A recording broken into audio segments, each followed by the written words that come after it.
आपने अपना channel subscribe नहीं किया है तो प्लीज़ सब्सक्राइब करें, बेल आइकन को दबाएं। आज कक्षा 10वीं क्षितिज भाग 2 कविता सवैया, जिसके कवि देव हैं। देव कवि का जन्म 1673 में और निधन 1767 में। इटावा में इनका जन्म होता है। इटावा, जैसा कि आप जानते हैं, उत्तर प्रदेश में है। देव कवि रीतिकालीन कवियों में से एक हैं। रीतिकाल है वो दरबारी कवि माने जाते हैं। दरबारी मतलब जो राजा महाराजाओं के आश्रय में रह करके कविता अर्जन करते थे या अपनी कविता के द्वारा राजा महाराजाओं को खुश करते थे, ऐसे कवियों को आश्रय कवि या दरबारी कवि के रूप में जाना जाता है। और देव या रीतिकाल के जितने भी कवि हुए हैं वो श्रृंगार बद्ध उनकी रचनाएं रही हैं। श्रृंगार रस से संबंधित उनकी रचनाएं रही हैं। तो प्रस्तुत जो देव के इसमें जो कुछ कवित्त और सवैये हैं, कवित्त और सवैये ये दोनों छंदों के नाम हैं। छंदबद्ध रचना देव ने की है। आइए हम पहली जो रचना है, पहला जो सवैया है उसकी हम चर्चा करते हैं। पायनी नुपुर मंजू बजे कटी किंकनी के धुनी की मधुराई। पहला जो सवैया है, पहले सवैये में कवि देव ने श्री कृष्ण जी के रूप सौंदर्य का वर्णन किया है। और कवि देव श्री कृष्ण के रूप सौंदर्य का वर्णन करते हुए कहते हैं कि पायनी नुपुर मंजू बजे कटी किंकनी के धुनी की मधुराई, सावरे अंग लसै पटी पीत ये हुल से वनमाला सुहाई, माथे किरीट बड़े दिग चंचल मंद हसी मुख चंद जुनाही, जे जग मंदिर दीपक सुंदर श्री कृष्ण दुल्हा देव सहाई। पहले प्रश्न प्रस्तुत कवित देव द्वारा रचित कवित में से लिया गया है।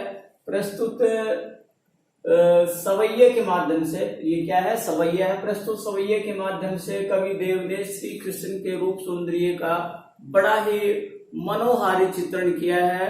श्री कृष्ण के रूप सौंदर्य का मनोहारी चित्रण करते हुए कवि देव कहते हैं कि पायनी निपुर बजय मंजू बजय। श्री कृष्ण जी ने पायनी पायों में, पैरों में, नुपुर पायल, नुपुर का क्या अर्थ होता है, पायल, मंजू बजय, मंजू सुंदर, बजय बजती हैं। श्री कृष्ण ने अपने पैरों में जो पायल पहनी हुई हैं, उन पैरों के जो पायल हैं उनमें घुंघरू बंधे हुए हैं और उनसे एक सुंदर आवाज निकल रही है। कटी किंकनी के धुनी की मधुराई। कटी कमर, किंकनी करधनी, जिसे हम तगड़ी बोलते हैं, की धुनी, उस धुनी ध्वनि की मधुराई मधुर लग रही है।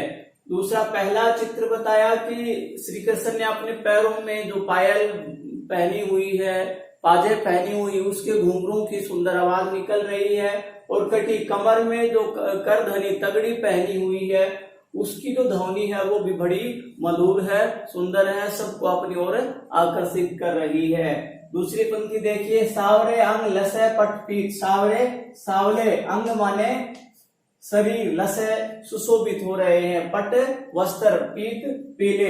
श्री कृष्ण के सावले रंग पर पीले वस्त्र सुशोभित हो रहे हैं, अर्थात पीले वस्त्र हैं वो बहुत ही सुंदर लग रहे हैं। ये हुल से वनमाला सुहाई, ये माने हृदय, हुल से वनमाला सुहाई, हुल से उनके हृदय में, ये हृदय में हुल से डाली हुई है वनमाला, वनमाला फूलों से बनी हुई, वन के फूलों से बनी हुई सुहाई सुंदर लग रही है। श्री कृष्ण ने अपने हृदय में अर्थात गले में जो वन के फूलों से बनी हुई माला पहनी हुई है, उनसे वह भी आकर्षित लग रही है, सुंदर लग रही है।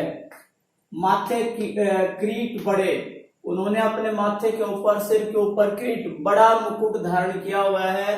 दृग चंचल, और उसकी जो बड़ी बड़ी आंखें हैं वो चंचल हैं, जो सबको अपनी ओर आकर्षित कर रही हैं। भावार्थ यह है कि यह सारा दृश्य हर किसी को अपनी ओर आकर्षित करता है, सबको मनोहर लगता है, सुंदर लगता है। मंद हंसी मुख चंद सुनाई, मंद मंद हंसी श्री कृष्ण जी मंद मंद मुस्कुरा रहे हैं, मुख चंद, और उनका जो मुख है वो चंद्रमा के समान जुनाई प्रकाश।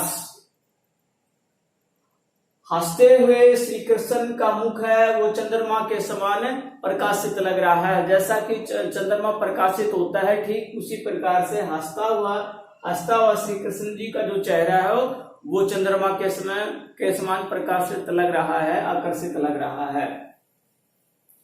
जे जग मंदिर दीपक सुंदर, जो जे माने इस प्रकार से, जग संसार रूपी मंदिर में श्री कृष्ण दूल्हा श्री कृष्ण रूपी जो दूल्हा है वो क्या है, दीपक के समान लग रहे हैं। देव सहायक देव कवि कहते हैं कि श्री कृष्ण जी जो कि विष्णु के अवतार हैं, संसार रूपी मंदिर में श्री कृष्ण दूल्हा रूपी दीपक के समान लग रहे हैं। देव कवि क्या कहते हैं, देव कवि कहते हैं कि संसार रूपी मंदिर में श्री कृष्ण रूपी दूल्हा है वह दीपक के समान सुंदर लग रहा है। तो प्रस्तुत सवैये में कवि देव ने श्री कृष्ण के रूप सौंदर्य का वर्णन किया है। ब्रज भाषा का सुंदर चित्रण किया गया है। संपूर्ण सवैये में तत्सम तद्भव शब्दों का प्रयोग किया गया है। अनुप्रास, रूपक और जिस प्रकार उत्प्रेक्ष अलंकार का बड़ा ही मनोहारी प्रयोग किया गया है और श्रृंगार रस का इसमें प्रयोग किया। दूसरा ये सवैया था, दूसरा कवित है। कवित भी एक छंद का नाम है, वर्णिक छंद है। वर्णिक छंद कवित में 31 प्रत्येक चरण में मात्राएं होती हैं और प्रत्येक 15 या 16 मात्राओं के बाद में यति होती है और चरण के अंतिम जो वर्ण होता है वह गुरु होता है। इस प्रकार से सवैये की एक पहचान है और ये वर्णिक छंद है। आइए हम इस कवित का अध्ययन करें। दार दुरुम पलना बिछोना नव पल्लव के, सुमन झिंगुला सोए हे तन भारी दे, पवन झुलावे के की कीर बतरावे देव, कोकिल हलावे हुलावे कर तारी दे, पुरीत पराग सो उतारो करे राई नोन, कंज कली नायिका लतान किए सिर सारी दे, मदन महीप जू को बालक, बसंत ताही प्रातः ही जगावत गुलाब चटकारी दे। प्रस्तुत कवि देव द्वारा रचित कविता से लिया गया है। प्रस्तुत कविता क्षितिज भाग 2 में संकलित है। प्रस्तुत कवित में या प्रस्तुत काव्यांश में कवि देव ने बसंत ऋतु का बड़ा ही मनोहारी चित्रण किया है। बसंत ऋतु को एक बालक के रूप में चित्रित किया है और पूरी प्रकृति है, पूरी कुदरत है। उस बसंत ऋतु बालक का किस प्रकार से लालन पालन करती है, किस प्रकार से सेवा शुश्रूषा करते हैं, उस आमोद प्रमोद भरे वातावरण का बड़ा ही मनोहारी चित्रण कवि देव ने प्रस्तुत कविता के माध्यम से किया है। कैसे किया है देखेंगे। डार दुरुम पलना बिछोना नौ पल्लन के, बालक बसंत रूपी बालक जब आता है या बसंत का आगमन होता है तो एक बालक के रूप में उसका कवि ने चित्रण किया है। डार डालिया, दुरुम वृक्षों, पलना बिछोना नौ पल्लव के।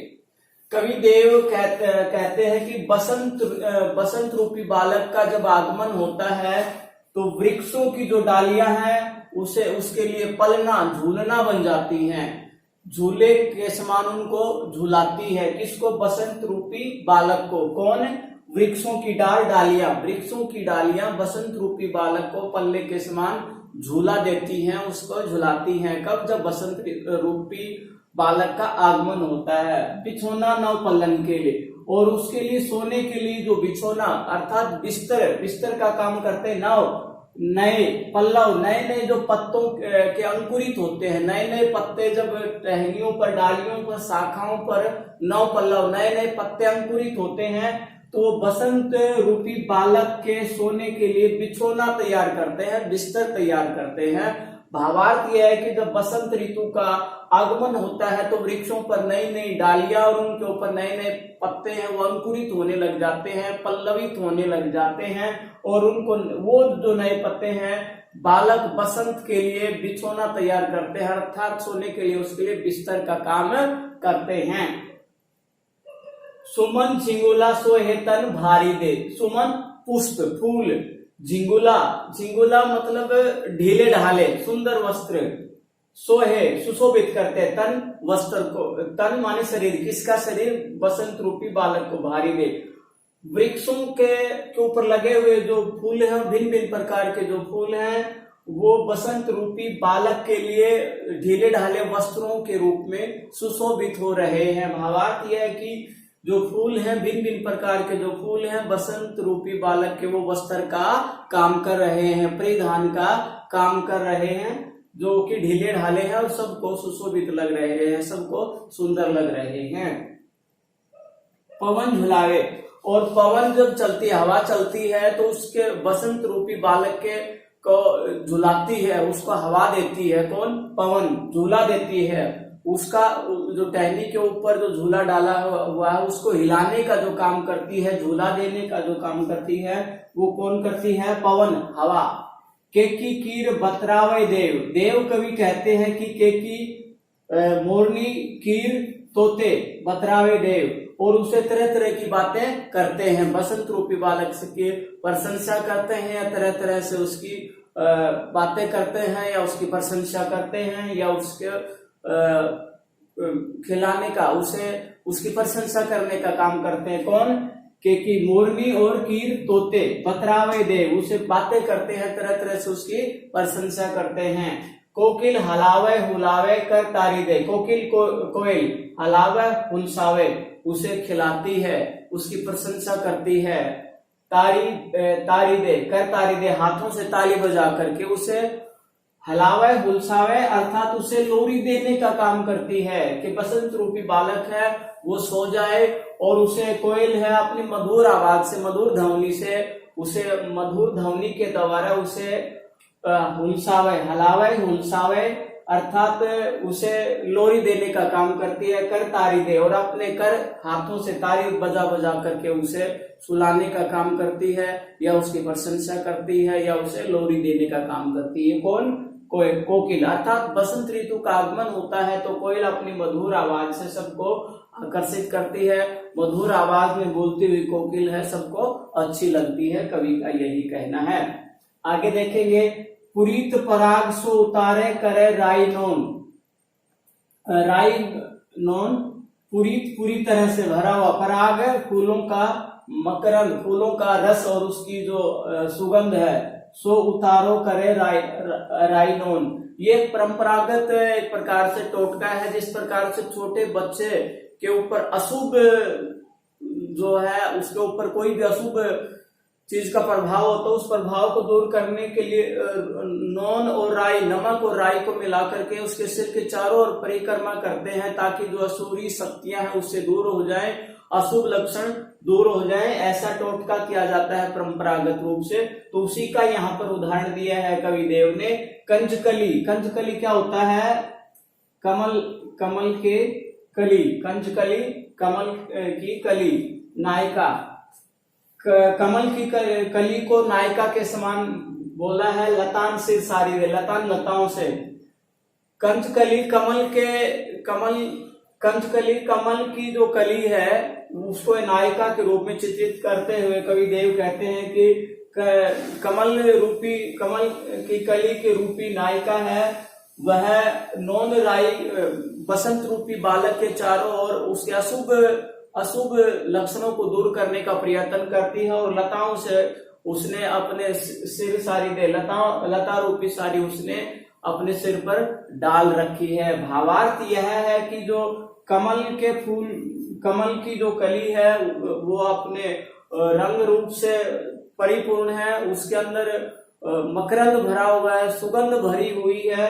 और वह बसंत रूपी बालक के आगमन के लिए तैयार है और उसके सारे अशुभ जो लक्षण है उसको दूर करने के लिए प्रयत्न कर रही है। और उस नायिका ने लता के से बनी हुई साड़ी उसको धारण किया हुआ है।